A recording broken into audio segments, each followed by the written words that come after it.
नमस्कार साथियों, मैं अनूप कुमार आपके अपने YouTube चैनल में हार्दिक स्वागत करता हूं।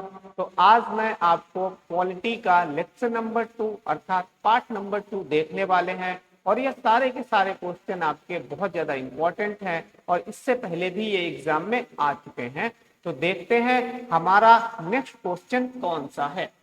क्वेश्चन नंबर 30 तक हम लोगों ने देख लिया था, ठीक है।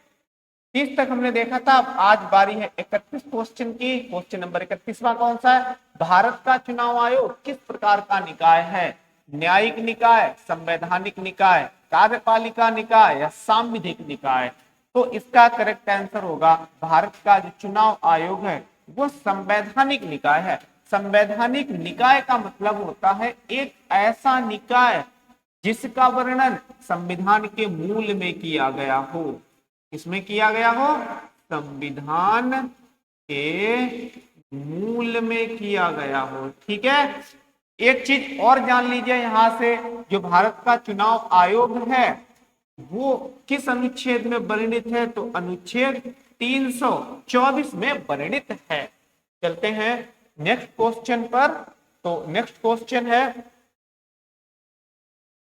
32। क्वेश्चन नंबर 32 है, भारत के मुंबई उच्च न्यायालय की स्थापना निम्नलिखित में से किस वर्ष की गई थी? Option A 1964, option B 1864, option C 1862 and option D 1863। तो ये तो ऑप्शन आप गलत ही कर सकते हो क्योंकि 1964 कहाँ बात हो रही है, बहुत पहले इनकी स्थापना की गई थी। उसका करेक्ट आंसर जो होगा वो 1862 होगा। क्या होगा? 1862 होगा। देखिए यहाँ पे मैं एक चीज और आपको बता देता हूँ। 1862 में 3 स्थानों पर भारत में उच्च न्यायालय की स्थापना की गई थी और वो स्थान कौन कौन से? मुंबई है, कोलकाता है, मुंबई के साथ में क्या है आपका? कोलकाता है और मद्रास है। और क्या है आपका? मद्रास है। इसके ठीक 3 साल के बाद में, इसके ठीक 3 साल के बाद में अर्थात 1865 में जो इलाहाबाद हाई कोर्ट है, जो क्या है? इलाहाबाद, जो इलाहाबाद की हाई कोर्ट है उसकी स्थापना की जाती है। और वर्तमान में भारत में 25 कितनी? 25 जो है हाई कोर्ट्स हैं और इन सभी हाई कोर्ट्स में जो सबसे बड़ी न्यायाधीशों की संख्या में हाई कोर्ट है वो आपकी कौन सी है? इलाहाबाद की है, मतलब यूपी की है, ठीक है। तो यहां से इतनी चीजें आपको ध्यान रखनी है, वेरी वेरी इंपॉर्टेंट ये फैक्ट्स हैं। Question number 33। क्वेश्चन नंबर 33 हमारा है, आय की असमानताओं को कम करने के प्रयास का उल्लेख भारतीय संविधान में किसके अंतर्गत किया जाता है, मतलब किया गया है? ऑप्शन ए है मौलिक कर्तव्य, ऑप्शन बी है नीति निर्देशक सिद्धांत, ऑप्शन सी है मौलिक अधिकार, ऑप्शन डी है उल्लेख नहीं किया गया। नहीं जी, उल्लेख तो किया गया है, तो ये तो गलत हो गया। मौलिक कर्तव्य में किया गया? बिल्कुल नहीं, मौलिक कर्तव्य ऐसा कहता ही नहीं है। इसका करेक्ट आंसर होगा नीति निर्देशक सिद्धांत, यानी जिन्हें डीपीएसपी कहते हैं, जिन्हें डीपीएसपी कहते हैं। किस भाग में है? तो भाई ये भाग नंबर 4 में है। किस भाग में? भाग नंबर 4 में है। और अनुच्छेद 36 से लेकर 51 तक, कहां तक है? 36 से लेकर 51 तक है। तो इसका करेक्ट आंसर क्या होगा? राज्य के नीति निर्देशक तत्वों में ये कोशिश की गई है कि आय की समानताओं को कम किया जाए। ओके, आगे देखते हैं क्वेश्चन नंबर 34। क्वेश्चन नंबर 34 है, भारतीय राज्य की कार्यकारी शक्ति किसमें निहित होती है? माफी चाहता हूं, यहाँ पे लिखा होना चाहिए था किसमें, किसमें निहित होती है। ऑप्शन ए मंत्रिपरिषद में, ऑप्शन बी राज्यपाल में, ऑप्शन सी प्रधानमंत्री में, ऑप्शन डी मुख्यमंत्री में। तो किसमें भैया निहित होगी? मंत्रिपरिषद में तो बिल्कुल नहीं निहित होती है। तो किसमें निहित होगी? आपकी राज्यपाल में निहित होती है। किसमें निहित होती है? राज्यपाल में निहित होती है। नेक्स्ट क्वेश्चन देखते हैं, क्वेश्चन नंबर 35। क्वेश्चन नंबर 35 देखते हैं। क्वेश्चन नंबर 35 है, भारतीय संविधान का कौन सा अनुच्छेद भारत निर्वाचन आयोग से संबंधित है? अनुच्छेद 322, अनुच्छेद 321, अनुच्छेद 323, अनुच्छेद 324। तो अभी तो बताया था भाई 324, अभी बताया था जस्ट। और इसका गठन कब हुआ था, इससे पहले बता चुका हूं, 25 जनवरी 1950 को। कौन? 25 जनवरी 1950 को भारत का जो निर्वाचन आयोग था उसका गठन किया गया। और उसके जो मुख्य आयुक्त थे, चुनाव आयुक्त, उनको भी शपथ 25 जनवरी 1950 को हमारे राष्ट्रपति जी ने दिलाई थी। इसीलिए हम प्रत्येक वर्ष 25 जनवरी को क्या मनाते हैं? राष्ट्रीय मतदाता दिवस मनाते हैं। क्या मनाते हैं? राष्ट्रीय मतदाता दिवस, राष्ट्रीय मतदाता दिवस भी मनाते हैं। ओके, तो यहां से इतनी चीजें ध्यान रखना इंपॉर्टेंट है, सारी की सारी चीजें। Next question, question number 36, Bharat के नियंत्रक एवं महालेखा परीक्षक का कार्यकाल कितना होता है? कितना होता है? इसे क्या बोलते हैं हम शॉर्ट में? कैग बोलते हैं, comptroller editor general of India. 7 वर्ष, 4 वर्ष, 6 वर्ष, 5 वर्ष। तो उसका करेक्ट आंसर क्या होगा? 6 वर्ष होगा। कुछ 6 वर्ष मैं बता देता हूँ, 6 वर्ष किनका किनका कार्यकाल होता है। तो एक तो जो राज्यसभा के आपके मेंबर होंगे उनका कार्यकाल 6 वर्ष का होगा। एक यूपीएससी का जो चेयरमैन होगा और उसके जो मेंबर होंगे तो उसका भी कार्यकाल कितना होगा? 6 वर्ष का आपका होता है। और एक आपको ये मिल गया है, कौन? कैग। कैग का भी कार्यकाल कितना होता है? 6 वर्ष का होता है। तो इन्हें जो है आपको क्या करना है? ध्यान में रखते हुए चलना है। प्लस और भी ध्यान रख सकते हो, जैसे कि विधान परिषद, इसका भी कार्यकाल कितना होता है? 6 वर्ष का होता है इसके सदस्यों का कार्यकाल। ठीक है, तो इतनी चीजें ध्यान रखनी है। क्वेश्चन नंबर 37, क्वेश्चन नंबर 37 है, भारतीय संविधान के किस अनुच्छेद में लोकसभा के अध्यक्ष के पद का वर्णन है? Option A 90, option B 91, option C 92, option D 93। तो इसका करेक्ट आंसर होगा ऑप्शन डी 93 में लोकसभा के अध्यक्ष का वर्णन किया जाता है। लोकसभा अध्यक्ष के बारे में थोड़ा सा जान लीजिए क्योंकि बहुत इंपॉर्टेंट पद होता है। ठीक है, बहुत इंपॉर्टेंट पद होता है। जो भी धन विधेयक को यही तय करता है कि कौन सा विधेयक धन विधेयक होगा या फिर कौन सा विधेयक वित्त विधेयक होगा। ठीक है, आपने सुना होगा संयुक्त बैठक। संयुक्त बैठक को बुलाता तो प्रेसिडेंट है, बुलाता तो प्रेसिडेंट है, मतलब राष्ट्रपति बुलाता है, लेकिन इसकी अध्यक्षता कौन करेगा? इसकी अध्यक्षता आपका लोकसभा अध्यक्ष ही करता है। कौन करेगा? लोकसभा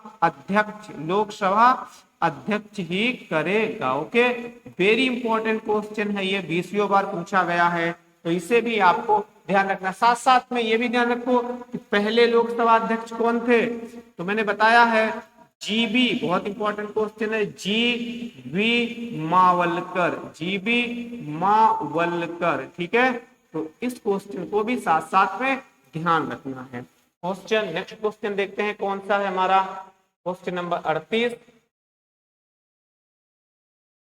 भारतीय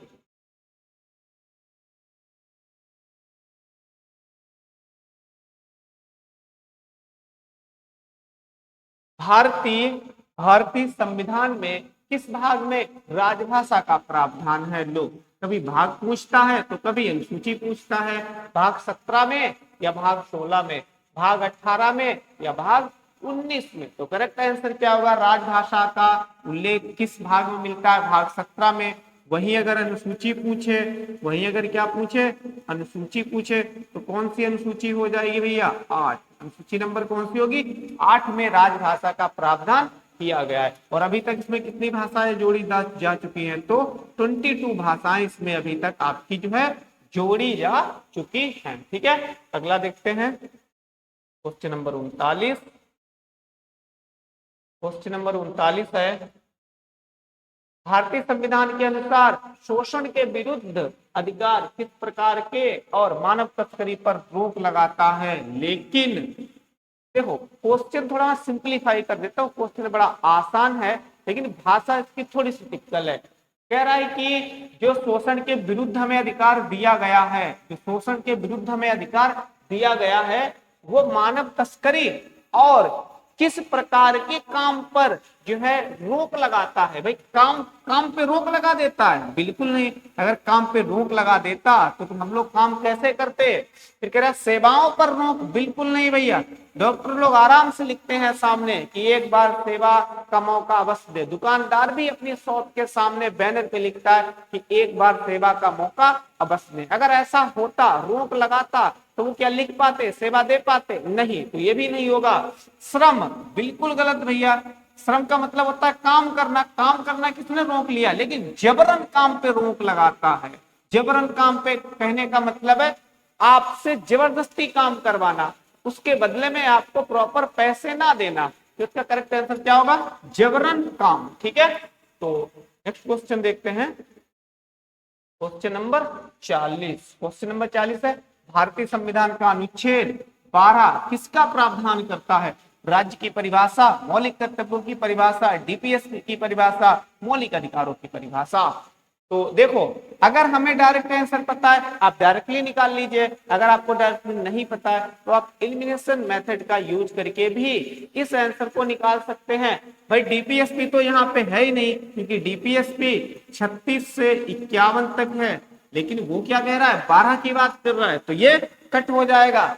मौलिक कर्तव्य, जी नहीं, मौलिक कर्तव्य तो किसमें है? 51A में है, तो ये भी कट हो गया।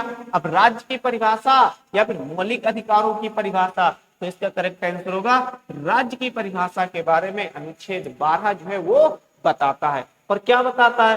कहता है कि राज्य की परिभाषा, राज्य होने के लिए 3 चीजों का होना जरूरी है। क्या? एक तो जनता हो, क्या हो? एक तो जनता हो, दूसरा क्या हो कि उसके पास एक क्षेत्र हो, क्या हो? उसके पास एक क्षेत्र हो। नंबर 3 पे क्या बताया जाता है कि वहां एक सरकार हो, वहां क्या हो? एक सरकार हो। नंबर 4 पे बताया जाता है कि भैया संप्रभुता होनी चाहिए। क्या होनी चाहिए? संप्रभुता। अगर किसी भी राज्य या किसी भी क्षेत्र के पास इतनी चीजें हैं तो उसे भारतीय संविधान के अनुसार क्या कहा जाएगा? राज्य कहा जाएगा। क्या कहा जाएगा? राज्य कहा जाएगा। ठीक है, चलिए आगे देखते हैं। क्वेश्चन नंबर 41 है, विश्व का सबसे लंबा लिखित संविधान किस देश का है? तो सीधे डायरेक्ट आंसर निकाल सकते हो, भारत का है। वहीं संयुक्त राज्य अमेरिका एक ऐसा देश है जिसने अपने देश में विश्व में सबसे पहले संविधान बनाया था। कब? सबसे पहले बनाया था। ठीक है, तो इसको ध्यान रखो, कभी कभी क्वेश्चन ऐसे भी पूछा जा सकता है, पूछा जा सकता है। ठीक है, चलिए नेक्स्ट देखते हैं क्वेश्चन नंबर 42। भारत में सरकार का एक संसदीय रूप है जो किसके संविधान से लिया गया है? ऑस्ट्रेलिया के संविधान से? बिल्कुल नहीं जी, ऑस्ट्रेलिया के संविधान से तो जो है संवर्ती सूची ली गई है। ब्रिटेन से, साउथ अफ्रीका से, यूएसए से? बिल्कुल नहीं, बिल्कुल नहीं, ब्रिटेन से लिया गया है। कहां से? ब्रिटेन से लिया गया है। साउथ अफ्रीका से क्या लिया गया? संविधान संशोधन की प्रक्रिया ली गई है। कहां से? संविधान संशोधन की प्रक्रिया ली गई है। ठीक है, चलिए next question number 43। Question number 43 है, लोकसभा और राज्यसभा को किस मामले में समान शक्तियां प्राप्त नहीं है? क्वेश्चन बड़ा इजी है, लेकिन समझ जाओगे तब इजी है, नहीं तो फिर बहुत ज्यादा कठिन है। ऑप्शन ए क्या कह रहा है? सर्वोच्च न्यायालय, उच्च न्यायालय के न्यायाधीशों पर महाभियोग चलाने में? नहीं जी, अगर ऐसा होता है तो लोकसभा में भी वो बिल पास होना चाहिए, राज्यसभा में भी पास होना चाहिए, तो ये ऑप्शन नहीं होगा। राष्ट्रपति पर महाभियोग चलाने में? तो ये भी नहीं होगा। महाभियोग की तो ये बात की थी, यहाँ पर भी महाभियोग की बात कर रहा है। संवैधानिक संशोधन में? नहीं, संवैधानिक संशोधन भी दोनों सदनों से पास होना जरूरी है, जबकि वो कह रहा है प्राप्त नहीं है। धन विधेयक पारित करने में? बिल्कुल भैया, क्योंकि ऐसा क्यों है? ऐसा इसलिए क्योंकि धन विधेयक सिर्फ और सिर्फ पहले लोकसभा में ही, तो पहले कहा? लोकसभा में ही पारित किया जा सकता है, और जब भी पारित किया जाएगा तो पारित करने से पहले राष्ट्रपति की अनुमति लेना आवश्यक होता है। और धन विधेयक को कौन तय करता है? तो लोकसभा अध्यक्ष तय करता है। इसमें समझ लीजिए लोकसभा के पास विशेष शक्ति है, राज्यसभा के पास कुछ भी शक्ति नहीं है। राज्यसभा इसको मात्र 14 दिन तक रोक सकती है, इसमें संशोधन वो नहीं कर सकती है। ठीक है, इंपॉर्टेंट चीज है किस अनुच्छेद के तहत? तो ये अनुच्छेद 110 के तहत धन विधेयक के बारे में बताया गया है। अनुच्छेद 44 सॉरी क्वेश्चन 44 क्वेश्चन 44 क्या है? लोकसभा का सदस्य बनने के लिए न्यूनतम आयु कितने वर्ष होनी चाहिए? बताइए भैया, मैंने ऐसे करके बताया था, एज वाला तो पूरा कॉन्सेप्ट समझाया था। अब यहाँ पे तो आंसर गलत होना ही नहीं चाहिए, बिल्कुल होना नहीं चाहिए। लोकसभा का पूछा है, जितनी न्यूनतम एज लोकसभा के सदस्य के लिए होनी चाहिए उतनी विधानसभा के लिए होनी चाहिए। तो करेक्ट आंसर क्या होगा? 25 वर्ष। 30 वर्ष किसके किसके लिए होती है? तो 30 वर्ष होगी भैया विधान परिषद के लिए और राज्य सभा के सदस्यों के लिए ये 30 वर्ष होती है। 21 वर्ष किसके लिए होती है? तो जो पंचायती चुनाव होते हैं, कौन से होते हैं? जो पंचायती चुनाव होते हैं उनके लिए। 18 वर्ष कब होती है? किसकी होती है? 18 वर्ष जो मतदाता होता है ना, किसकी होती है? मतदाता। अच्छा, पहले ये 18 वर्ष नहीं थी, पहले ये भी कितनी थी? 21 वर्ष थी। कितनी थी? 21 वर्ष थी। लेकिन सन 1989 में इस आयु को कम कर दिया गया 61वें संविधान संशोधन के तहत। कब? 61वें संविधान संशोधन के तहत। और तब 21 वर्ष से घटा के 18 वर्ष की गई। ये भी क्वेश्चन बहुत ज्यादा पूछा जाता है, वेरी वेरी इंपॉर्टेंट है जो मैं बता रहा हूं। ठीक है, ओके। क्वेश्चन नंबर 45 पे चलते हैं। क्वेश्चन नंबर 45 है, क्वेश्चन नंबर 45 है, संसद किससे मिलकर बनती है? राज्यसभा से मिलकर संसद बनती है, लोकसभा से मिलकर बनती है, राष्ट्रपति से मिलकर बनती है, तीनों से मिलकर बनती है। इसका करेक्ट आंसर होगा तीनों से मिलकर संसद बनती है। क्योंकि संसद में कितने लोग होते हैं? 3 लोग होते हैं। देखो, एक तो ये हो गया संसद में, एक कौन हो गया? ये हो गया। तो तीसरा हमारा कौन सा होगा? राष्ट्रपति हो गया। लेकिन most confusing and most interested एक टॉपिक है, राष्ट्रपति संसद का अभिन्न अंग होता है लेकिन उसके बावजूद वो संसद में नहीं बैठता, क्योंकि राष्ट्रपति के लिए एक आलीशान महल बना होता है जिसे हम राष्ट्रपति भवन के नाम से जानते। तो ध्यान रखना, कभी कभी पूछ लेता है कि राष्ट्रपति बताइए संसद का अंग होता है कि नहीं होता है? तो जी हाँ, बिल्कुल बहुत अभिन्न अंग होता है, लेकिन वो संसद में नहीं बैठता है क्योंकि उसके सारे काम राष्ट्रपति भवन से संचालित होते हैं। क्वेश्चन नंबर 46, क्वेश्चन नंबर 46 है, भारतीय संविधान के मूल लेख में अनुच्छेद कितने थे? कह रहा है कि जब संविधान बना था, मूल का मतलब क्या होता है? जड़। जब कोई चीज उत्पन्न हुई थी तब कह रहा है कि कितने अनुच्छेद थे? 395, 440, 386 या 776? गलत गलत गलत और सही। कितने?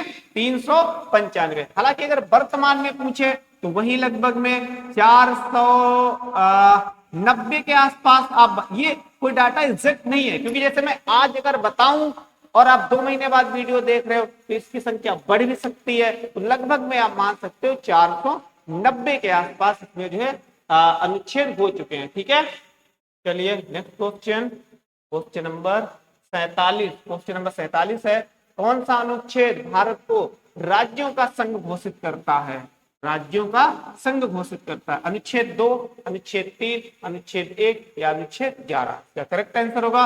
अनुच्छेद 1, क्योंकि अनुच्छेद 1 में कहा गया है भारत राज्यों का संघ है। भारत क्या है? राज्यों का संघ है। तो इसका तो करेक्ट आंसर में मिल गया है। क्वेश्चन नंबर 48, क्वेश्चन नंबर 48 है, भारतीय संविधान का कौन सा अनुच्छेद उपाधियों का अंत करता है? थोड़ा मिस्टेक है लास्ट में, उसमें अंत करता है ये लिखना चाहिए लेकिन नहीं लिखा है। अनुच्छेद 16, अनुच्छेद 17, अनुच्छेद 18, अनुच्छेद 19? तो क्या आंसर होगा इसका?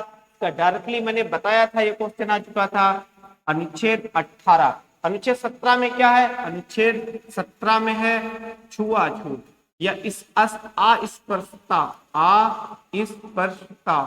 अस्पृश्यता का अंत। क्या है, अस्पृश्यता का अंत। अनुच्छेद 19 में क्या है, अभिव्यक्ति की स्वतंत्रता, अभिव्यक्ति की स्वतंत्रता, ठीक है, अभिव्यक्ति की स्वतंत्रता। तो इनको भी आपको क्या करना है, ध्यान में रखते हुए चलना है, क्योंकि ये सारे के सारे क्वेश्चन आपके एग्जाम में डायरेक्टली ही पूछे जाते हैं। नेक्स्ट 49, भारतीय संविधान का कौन सा अनुच्छेद अभिव्यक्ति की आजादी, लो आ गया भाई, अभिव्यक्ति की आजादी देता है? अनुच्छेद 20, अनुच्छेद 22, अनुच्छेद 21, अनुच्छेद 19। अभी बताया था जस्ट अनुच्छेद 19। वही अनुच्छेद 21 हमें क्या देता है, प्राण एवं दैहिक स्वतंत्रता। क्या देता है, दैहिक स्वतंत्रता। अच्छा, अनुच्छेद जो 21 है वो काफी बड़ा है, 19 की तरह ही अनुच्छेद 21 काफी बड़ा। इसी के तहत हमें स्वच्छ पर्यावरण, इसी के तहत हमें स्वच्छ पर्यावरण का अधिकार भी दिया गया है, स्वच्छ पर्यावरण का अधिकार भी दिया गया है। हमें शिक्षा का अधिकार भी इसी के तहत दिया गया है, शिक्षा का अधिकार भी दिया गया है, ठीक है। तो इस चीज को भी क्या करें, ध्यान में रखें। ओके, आगे बढ़ते हैं। Question number 50। क्वेश्चन नंबर 50 है, भारतीय संविधान में कौन सा अनुच्छेद अल्पसंख्यक वर्ग के हितों के संरक्षण से संबंधित है? अनुच्छेद 33, अनुच्छेद 29, अनुच्छेद 31, अनुच्छेद 27। तो इसका करेक्ट आंसर क्या होगा, अनुच्छेद 29। अनुच्छेद 29 ये अल्पसंख्यक वर्ग के हितों का संरक्षण करता है। क्वेश्चन 51। क्वेश्चन 51 है, भारतीय संविधान में बजट, लो बजट का विवरण किस अनुच्छेद में है? अनुच्छेद 110, अनुच्छेद 111, अनुच्छेद 112, अनुच्छेद 113। तो आंसर क्या होगा, अनुच्छेद 112 में। हालांकि जो बजट शब्द का यूज नहीं किया गया है, लेकिन बजट का विवरण दिया गया है, मतलब बजट के बारे में बताया गया है कि आय और व्यय का लेखा जोखा, उसी को क्या कहते हैं, बजट कहते हैं। अनुच्छेद 10 फिर आ गया, अनुच्छेद 110 में क्या होगा, धन विधेयक। क्या होगा आपका, धन विधेयक। तो इसको भी साथ साथ में क्या करना है, ध्यान में रखना है। Question number 52। क्वेश्चन नंबर 52 है आपका, भारतीय संविधान का कौन सा अनुच्छेद राज्यपाल की समाधान नहीं, क्षमादान होना चाहिए। क्या होना चाहिए,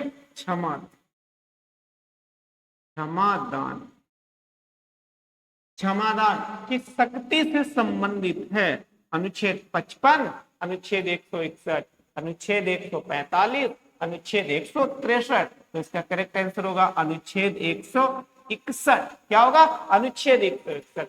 अपने देश में दो पद ऐसे हैं जिन्हें क्षमादान की विशेष शक्ति दी जाती है। एक तो राष्ट्रपति है, कौन है, एक तो राष्ट्रपति है, और दूसरा आपका राज्यपाल है। जिसमें से यहाँ पे राज्यपाल के बारे में पूछा है, तो उसको जो क्षमादान की शक्ति दी जाती है वो 161 के तहत। वही राष्ट्रपति को किस अनुच्छेद के तहत दी जाती है, तो 72 के तहत, 72 के तहत जो है राष्ट्रपति भी अपनी विशेष शक्ति का यूज करके किसी भी व्यक्ति को क्षमादान शक्ति दे सकता है। कितने प्रकार की क्षमादान शक्ति होती है, दोनों की, राज्यपाल की भी राष्ट्रपति की भी, 5 प्रकार से। कितनी प्रकार से, 5 प्रकार से, ठीक है। चलिए आगे बढ़ते हैं। क्वेश्चन 53। क्वेश्चन 53 है, भारतीय संविधान का अनुच्छेद 76 किससे संबंधित है? खूब बताया था भैया, रट के बताया था। भारत का राज्यपाल, जी नहीं, अभी इससे पहले आया था कि भारत का राज्यपाल से संबंधित अनुच्छेद 152 के बाद में है। 152 से लगभग में 163 तक है, ये राज्यपाल से संबंधित है लगभग में। तो ये तो खाली क्षेत्र कह रहा, होगा ही नहीं जी। गृह मंत्री, असल में गृह मंत्री के बारे में स्पेशल कोई अनुच्छेद है ही नहीं। मंत्री परिषद, बिल्कुल इसके बारे में हो सकता है, लेकिन करेक्ट आंसर क्या है, महान्यायवादी, जिसे हम क्या कहते हैं, इसे कहते हैं अटॉर्नी जनरल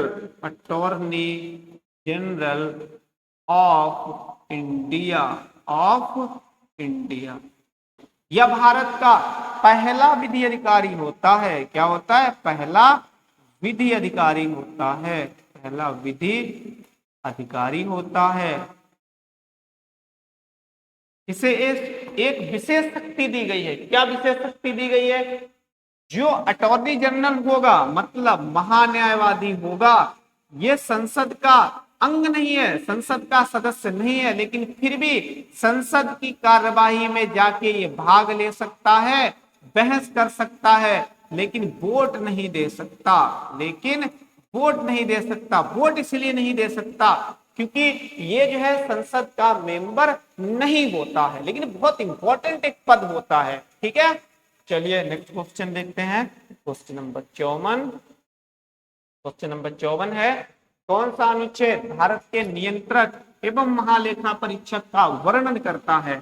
अनुच्छेद 138, अनुच्छेद 148, अनुच्छेद 158 और अनुच्छेद 160। तो इसका करेक्ट आंसर क्या होगा? अनुच्छेद 138। इसे हम शॉर्ट में क्या बोलते हैं? कैग बोलते हैं। क्या बोलते हैं? कैग बोलते, सॉरी मैंने GAG लिख दिया, CAG होना चाहिए। क्या बोलते हैं? CAG, कैग बोलते हैं। Okay, CAG. और कैग काम क्या करता है? तो जो भी सरकारी कंपनियां होती हैं या कोई डिपार्टमेंट होता है, उससे या अकाउंट मांग सकता है, अकाउंट का लेखा जोखा जो है ये चेक कर सकता है। बहुत इंपॉर्टेंट ये पद होता है। ठीक है, तो इसको जो है ध्यान में रखना है। क्वेश्चन नंबर 55 क्या है? संविधान में अनुसूचियों की संख्या कितनी है? तो भाई अनुसूचियों की संख्या कितनी है संविधान में हमारे? तो 12 अनुसूची है अभी वर्तमान में। कितनी है? 12 अनुसूची है वर्तमान में। पहले कितनी थी? 8 थी। कितनी थी? 8 थी, लेकिन अब बढ़ गई है। बढ़ के कितनी हो गई है? 12 हो गई है। ठीक है, ध्यान रखना है। ओके, वही 10 क्या चीज है? 10 नहीं भाई, 10 पहले थे हमारे क्या? मौलिक कर्तव्य, लेकिन एक बढ़ा दिया गया। कितने हो गए? 11। भाई मौलिक अधिकार पहले कितने थे? 7, लेकिन अब कितने हो गए? 6। मतलब मौलिक अधिकारों में कमी की गई है, लेकिन इनमें बढ़ोतरी की गई। अनुसूचियों में भी आपकी क्या की गई? बढ़ोतरी की गई है। क्वेश्चन नंबर 56, क्वेश्चन नंबर 56 है, किस अनुसूची में भारत की भाषाओं को शामिल किया गया? अभी कई भाग पूछता है, कहीं कभी अनुसूची पूछता है। अनुसूची 7 में, अनुसूची 8 में, अनुसूची 9 में, या फिर अनुसूची 10 में? तो किसमें इसका करेक्ट आंसर होगा भैया? तो इसका करेक्ट आंसर होगा अनुसूची 7, सॉरी 7वीं, 8 में, मैं चाहता हूं मुंह से निकल गया 7, 8 में, क्योंकि 7 में क्या है? 7 में तो संवर्ती सूची है। ठीक है, 7 में क्या है? संवर्ती सूची का वर्णन है। तो फिर इसमें कैसे हो जाएगा? 8 में होगा। ओके, चलिए क्वेश्चन नंबर 57, क्वेश्चन नंबर 57, किस भारतीय प्रधानमंत्री के समय भारतीय संविधान में मौलिक कर्तव्य को शामिल किया गया? मौलिक कर्तव्य को शामिल किया गया। अगर आपको थोड़ा आइडिया है कि किस वर्ष मौलिक कर्तव्यों को शामिल किया गया था, मतलब ईयर पता है, चलो अगर नहीं पता तो मैं बता देता हूं, लगभग में 1976 के आसपास। जब 1976 के आसपास स्वर्ण सिंह कमेटी की सिफारिश पर डॉक्टर स्वर्ण सिंह कमेटी की सिफारिश पर इन्हें शामिल किया गया था। तो इस समय आप अनुमान लगा लीजिए कि कौन प्रधानमंत्री होगा। क्या जवाहरलाल नेहरू होंगे? बिल्कुल नहीं होंगे, क्योंकि स्वतंत्र भारत के पहले PM थे और लगभग में ये 1962 के आसपास तक रहते हैं। ये तो 1976 दे रहा है, गलत हो गया भैया। मनमोहन सिंह, अरे जी ये तो जो है अपने जो वर्तमान में मोदी जी हैं उनसे पहले ये थे, उनसे पहले थे। वही लगभग में आप कह सकते हो 2008 के आसपास, कुछ इस तरीके से कह सकते हो, तब के हैं ये। तो ये भी नहीं होगा। राजीव गांधी या फिर इंदिरा गांधी? तो राजीव गांधी तो भैया 1881 उसके आसपास बाद में आते हैं। इसका करेक्ट आंसर क्या होगा? इंदिरा गांधी। ठीक है, okay. Question number 58, question number 58 है, निम्न में से क्या, मतलब निम्नलिखित में से किस वर्ष 1950 में अपनाया गया मूल भारतीय संविधान का हिस्सा नहीं था? देखो क्वेश्चन कह रहा है कि जब हमारा जो संविधान है 1950 को लागू किया गया पूरे देश में, तो कह रहा है कि उस समय इनमें से कौन सा प्रावधान है जो कि मूल संविधान का हिस्सा नहीं था, मतलब उसमें वर्णित नहीं था। तो आंसर क्या होगा? आपातकालीन प्रावधान बिल्कुल जी थे। जब हमारा संविधान बना था आपातकालीन का वर्णन तो तब भी था। मूल अधिकार बिल्कुल थे भाई, पहले भी मूल अधिकार थे जब संविधान बना था। मूल में डीपीएसपी सॉरी डीपीएसपी भी थे। मूल कर्तव्य नहीं, यही आंसर होगा, क्योंकि अभी तो बताया मूल कर्तव्य कब जोड़े गए, 1976 के आसपास जोड़े गए। लेकिन ये तो कह रहा है कि भैया 1950, तो ये कहां से हो जाएगा? एक बार फिर से ये इंपॉर्टेंट चीजें ने फिर से बता देते हैं। आपातकालीन का प्रावधान अनुच्छेद 352, अनुच्छेद 356, अनुच्छेद 360 में किया गया है। इसमें राष्ट्रीय आपातकाल के बारे में बताया गया है। किसके बारे में? राष्ट्रीय आपातकाल के बारे में बताया गया है। इसमें संवैधानिक आपातकाल के बारे में बताया गया है। इसके बारे में संवैधानिक आपातकाल के बारे में बताया गया है। तो इसमें वित्तीय आपातकाल के बारे में बताया गया है। वित्तीय आपातकाल के बारे में बताया गया है। एक इंटरेस्टेड चीज और है, देखो आपातकालीन जो प्रावधान है वो भी 3 प्रकार के होते हैं, मतलब आपातकाल भी 3 प्रकार का होता है। प्लस ऊपर के जितने भी ये ऊपर का ये जो है ना राष्ट्रीय आपातकाल, ये अभी तक 3 बार ही लगा है भारत में। कितनी बार? 3 बार ही लगा है। जिसमें से ये जो है ना वित्तीय आपातकाल, ये एक भी बार भारत में नहीं लगा है। ओके, तो इन्हें ध्यान रखना है। मूल अधिकार के बारे में थोड़ी सी जानकारी ले लेते हैं भाई। मूल अधिकार पहले कितने थे? 7, अब कितने हो गए? 6 हो गए। ओके, तो इसे भी ध्यान रखें। क्या हो गया? ये असल में जो संपत्ति का अधिकार था, क्या था आपका? संपत्ति का अधिकार था, उसे जो है कैंसिल करके हमने क्या कर दिया? खाली मूल अधिकार नहीं किया, खाली अधिकार में डाल दिया। ठीक है, तो ये हो गया आपका। डीपीएसपी कहां से? 36 से 51 तक आपके क्या है? डीपीएसपी हैं। भाग की बात करें तो भाग 4 में। ठीक है, मूल कर्तव्य के बारे में तो हम पढ़ ही चुके हैं। अनुच्छेद क्वेश्चन नंबर 59, क्वेश्चन नंबर 59 है, सर्वोच्च न्यायालय का उद्घाटन कब किया गया था? सर्वोच्च न्यायालय का उद्घाटन कब किया गया था? 26 जनवरी 1948 को, 2 जनवरी 1950 को, या 26 जनवरी 1952 को, या हिस्सा नहीं था 28 जनवरी ये चीज समझ लीजिए यहाँ पे नहीं है। ओके भाई,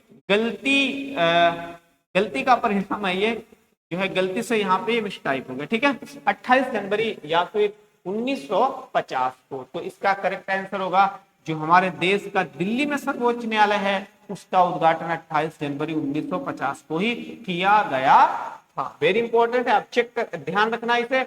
और थोड़ी चीजें ध्यान रख लो फिर से एक बार। 24 जनवरी की डेट भूलनी नहीं है। 24 जनवरी 1950 को हमारे देश के राष्ट्रपति जी ने शपथ ली। क्या ली? देश के राष्ट्रपति जी ने शपथ ली। फिर 25 जनवरी 1950 को क्या हुआ? जो निर्वाचन आयुक्त होता है उसने शपथ ली। निर्वाचन आयुक्त ने शपथ ली। निर्वाचन आयुक्त ने क्या ली? शपथ ली। फिर 26 जनवरी 1950 को क्या हुआ? हमारे देश में जो संविधान था वो पूर्ण रूप से लागू कर दिया गया। ठीक है, तो यानी गणतंत्र बन गया हमारा देश। क्या बन गया? गणतंत्र। हमारा देश क्या बन गया भाई? हमारा देश जो है गणतंत्र बन गया। ओके, चलिए आगे क्वेश्चन की ओर देखते हैं। क्वेश्चन नंबर 60, क्वेश्चन नंबर 60 है, किस वर्ष में संविधान के प्रारंभिक 10 मौलिक कर्तव्यों को जोड़ा गया? तो अभी बताया था सन 1976। इसका करेक्ट आंसर क्या होगा? Option number B, 1976। तो लगभग में पॉलिटी के हमने 2 सेशन में 30-30 करके 60 क्वेश्चन को कवर कर लिया। और मेरे हिसाब से मैंने एक्सप्लेनेशन भी इसकी बहुत ही अच्छी तरीके से की है। अगर वीडियो आपको पसंद आ रहा हो तो आप अपने कर्तव्यों का दायित्व निभाते हुए हमारे वीडियो को लाइक कर सकते हैं, शेयर कर सकते हैं और हमारे YouTube चैनल को सब्सक्राइब कर सकते हैं। जय हिंद।